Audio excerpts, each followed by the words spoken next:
முதலமைச்சர் மு.க. ஸ்டாலின் வெளியிட்டுள்ள அறிக்கையில், இரத்த பேதமில்லை, பாலின பேதம் இல்லை என்பதுதான் திராவிட இயக்கத்தின் தோற்றத்துக்கு அடிப்படையான கருதுகோள்கள் என்றும், இத்தகைய சமூக நீதியை அடிப்படையாக கொண்ட ஆட்சியைத்தான் திராவிட மாடல் ஆட்சி என்ற அடையாளத்துடன் நாம் நடத்தி வருவதாகவும் குறிப்பிட்டுள்ளார். எல்லார்க்கும் எல்லாம் கிடைக்கும் சமநீதியை நிலைநாட்டுவதாக நமது அனைத்து திட்டங்களும் முயற்சிகளும் அமைந்துள்ளன என்றும்,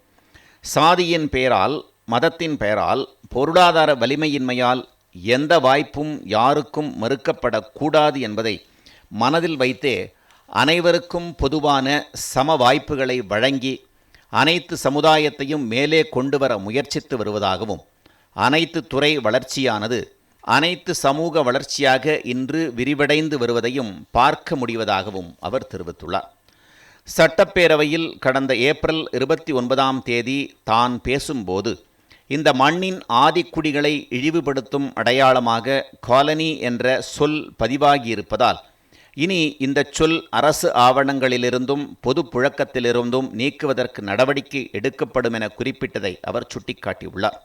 பிரதமர் மோடியை தான் நேரில் சந்தித்தபோது, ஆதி திராவிடர் மற்றும் பழங்குடியினர் பட்டியலில் உள்ள சாதி பெயரில் இறுதி எழுத்தில் முடிவடையும் என் மற்றும் ஏ என்பதற்கு பதிலாக ஆர் என பெயர் மாற்றம் செய்து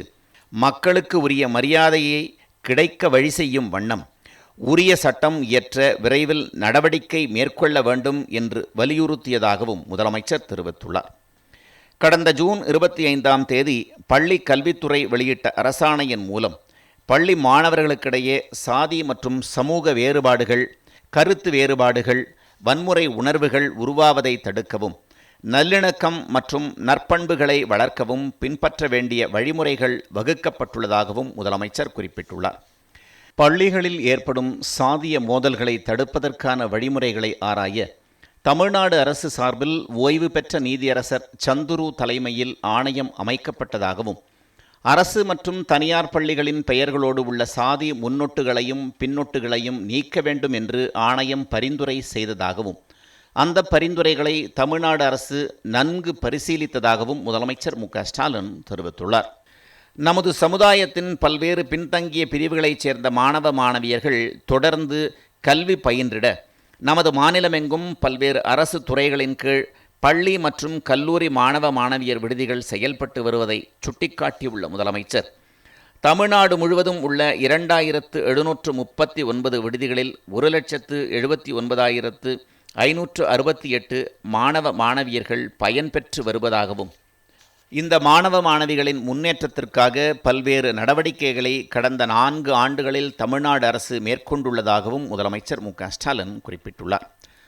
தமிழ்நாடு அரசு எடுத்து வரும் பல்வேறு நடவடிக்கைகளின் தொடர்ச்சியாக தற்போது பல்வேறு சாதி சமய பிரிவுகளின் பெயர்களின் கீழ் செயல்பட்டு வரும் மாணவர் விடுதிகளின் பெயர்களை மாற்றிட தமிழ்நாடு அரசு முடிவு செய்துள்ளதாகவும், அதன்படி பல்வேறு துறைகளின் கீழ் செயல்பட்டு வரும் ஏழை மாணவர்களுக்கான பள்ளி மற்றும் கல்லூரி விடுதிகள் சமூக நீதி விடுதிகள் என்ற பொது பெயரால் இனி அழைக்கப்படும் என்றும், விடுதிகளுக்கு புதிய பெயர் சூட்டப்பட்டுள்ளதே தவிர மாணவர்களுக்கான உரிமைகள், சலுகைகள், உதவிகள் அனைத்தும் அப்படியே தொடரும், அதில் எந்த மாற்றமும் இருக்காது என்றும் முதலமைச்சர் தெரிவித்துள்ளார். தற்கால இளம் சந்ததியினர் அனைவரும் சாதி வேறுபாடின்றி ஒன்றிணைந்து எதிர்கால தமிழ் சமுதாயத்தை சமத்துவ சமுதாயமாக கட்டமைத்திட இந்த முயற்சிகள் அடித்தளம் அமைக்கும் என தனது அறிக்கையில் குறிப்பிட்டுள்ள முதலமைச்சர் மு.க.ஸ்டாலின்,